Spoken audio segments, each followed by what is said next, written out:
Welcome to Bosco Campus Vision. I am Grishma TJ, Assistant Professor, Department of Commerce, Don Bosco College, Kottayam. This is the 15th lecture of Customs Duty and Overview. In today's session, we are discussing about foreign trade. Every country in the world, in some way or the other, relies on their imports. Similarly, they also overproduce certain products so that they export. There is not a single country in the world that produces all the products it needs. Thus, a country produces the commodity which they have a comparative advantage while importing the other commodities. This exchange of commodities by countries is considered as the foreign trade of the country. As every country relies on this, they need to maintain good relations with the country they are importing from.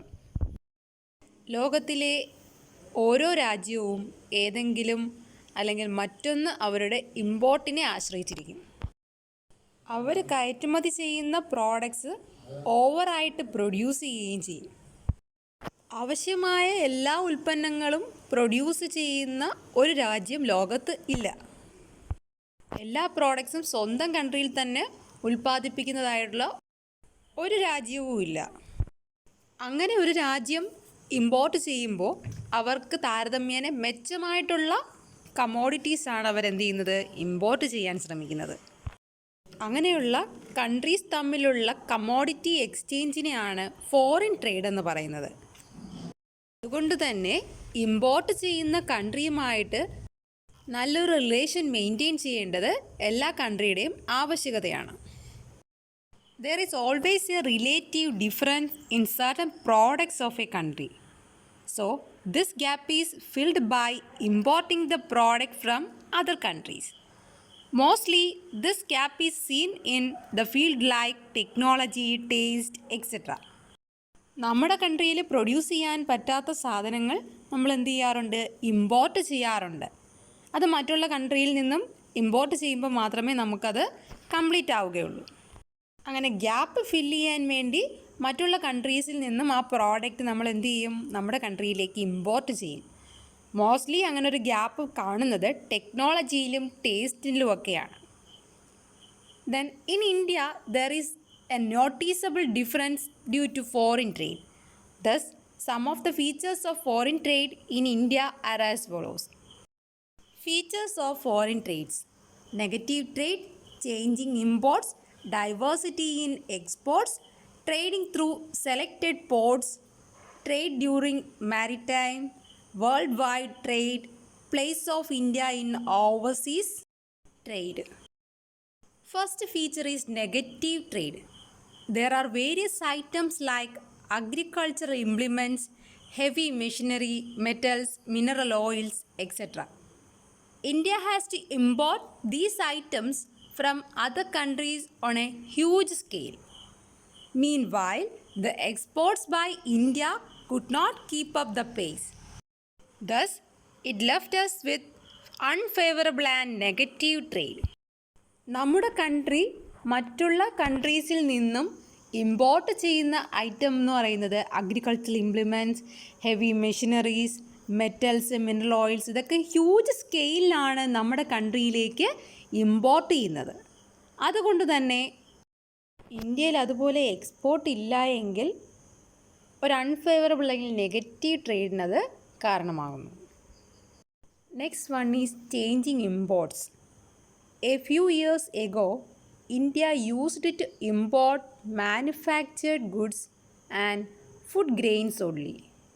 But currently, the single largest commodity imported by India is oil.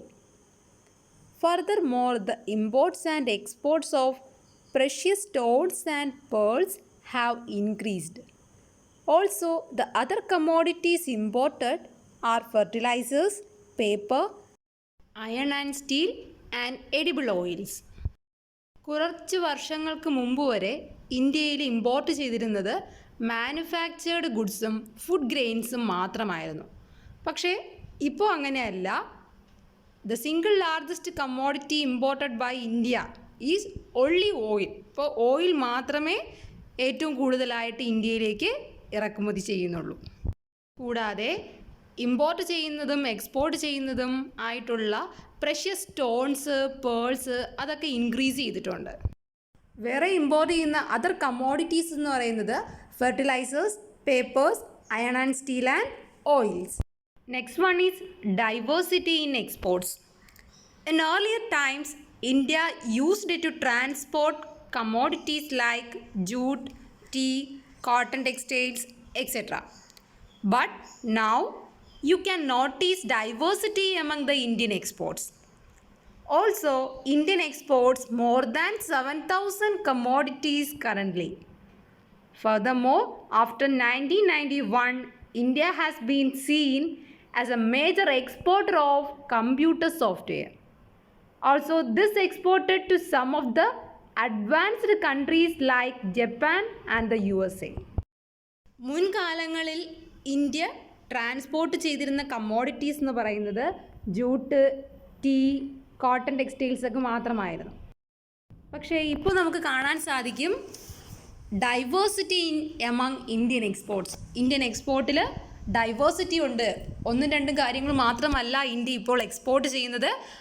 More than 7,000 commodities നമ്മൾ currently India export ചെയ്യുന്നുണ്ട്. 1991 ശേഷം ഇന്ത്യയുടെ major exporter എന്ന് പറയുന്നത് computer softwares ആണ്. അത് നമ്മൾ export ചെയ്യുന്നത് അഡ്വാൻസ്ഡ് കൺട്രീസ് ആയിട്ടുള്ള ജപ്പാനിലും USA-യിലുമായിട്ടാണ്. അപ്പോൾ ഫോറിൻ ട്രേഡിൽ ഡൈവേഴ്സിറ്റി, എക്സ്പോർട്ടിൽ ഡൈവേഴ്സിറ്റി കൊണ്ടുവരാൻ ഇന്ത്യക്ക് സാധിച്ചിട്ടുണ്ട്. Next one, trading through selected ports. There are only 12 major ports on the cost of India and these cost handle more than 90% of the overseas trading in India, while the remaining small and medium ports handle the very little amount of foreign trade in India. Selected portsലൂടെ trade ചെയ്യുകയാണ് എങ്കിൽ only 12 major ports on the coast of India. ഇന്ത്യയുടെ തീരങ്ങളിൽ 12 പോർട്ടുകളാണ് മെയിനായിട്ടും ഉള്ളത്. ഇതുവഴിയാണ് 90% ട്രേഡിങ്ങും ഈ കോസ്റ്റുകളാണ് handle ചെയ്യുന്നത്. ബാക്കിയുള്ള 10% സ്മോൾ ആൻഡ് മീഡിയം പോർട്ടുകൾ ഹാൻഡിൽ ചെയ്യുന്നത് വളരെ കുറച്ച് മാത്രം ഫോറിൻ ട്രേഡുകളാണ്. Next one is trade during maritime. More than 95% of foreign trade in India is done through various sea routes. Because trade through land route is only possible if it is done with neighboring countries. But this is not possible as all the neighboring countries of India like Myanmar, China and Nepal are cut off due to various low mountain ranges. This in turn makes the trade through land routes very difficult. The trade through land route is only possible with Pakistan, but that is heavily suffered due to the political differences between the two nations. ഇന്ത്യയിലെ foreign ട്രേഡിൻ്റെ 95%ഉം sea റൂട്ടുകളിലൂടെയാണ്. Neighbouring കൺട്രീസിൽ നിന്നും ട്രേഡ് നടത്തുകയാണ് എങ്കിൽ നമുക്ക് എന്ത് യൂസ് ചെയ്യാം? ലാൻഡ് റൂട്ട്സ് പോസിബിൾ ആകുമായിരുന്നു. പക്ഷേ നെയ്ബറിംഗ് കൺട്രീസ് ആയിട്ടുള്ള ഇന്ത്യയുടെ നെയ്ബറിംഗ് കൺട്രീസ് ആയിട്ടുള്ള മ്യാൻമർ, ചൈന, നേപ്പാൾ അവിടെയൊക്കെ ഇത് പോസിബിൾ ആകുന്നില്ല. എന്തുകൊണ്ടെന്നാൽ അവിടെയൊക്കെ മൗണ്ടെയിൻ റേഞ്ചസ് ആണ് നമ്മുടെ ബോർഡേഴ്സിലെല്ലാം ഉള്ളത്. അതുകൊണ്ട് തന്നെ ലാൻഡ് റൂട്ട്സ് ഡിഫിക്കൽട്ടായിരിക്കും ഫോറിൻ ട്രേഡ് നടത്തുമ്പോൾ. ദെൻ ലാൻഡ് റൂട്ട് പോസിബിളാണ് പാകിസ്ഥാനുമായിട്ട്. പക്ഷേ നമ്മുടെ പൊളിറ്റിക്കൽ ഡിഫറൻസ് ഒരുപാട് സഫർ ചെയ്യുന്ന രണ്ട് നേഷൻസ് ആണ് നമ്മുടെ ഇന്ത്യയും പാകിസ്ഥാൻ. അതുകൊണ്ട് തന്നെ അവിടത്തേക്ക് നമ്മൾ എന്ത് ചെയ്യാറില്ല? ലാൻഡ് റൂട്ടിൽ ട്രേഡ് നടത്താറൊന്നുമില്ല. The next one is world wide trade. Before independence India has trade links only with Britain and a few other selected countries. But currently, India has expanded its trade links with many other countries.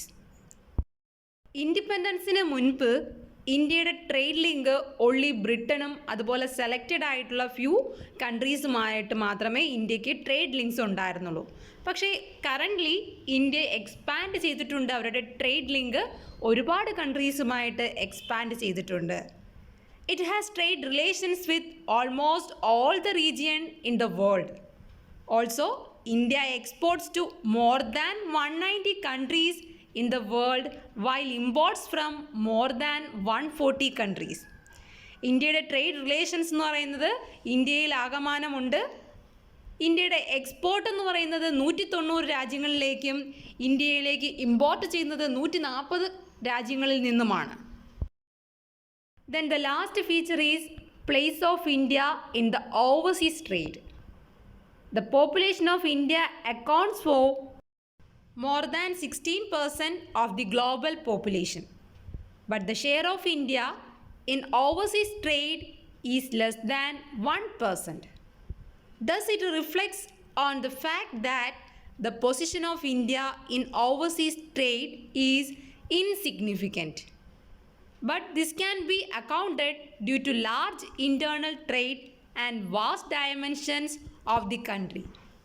That in turn provides a solid base for trade within the country. Global പോപ്പുലേഷൻ്റെ 16% കൂടുതലാണ് ഇന്ത്യയിലെ population.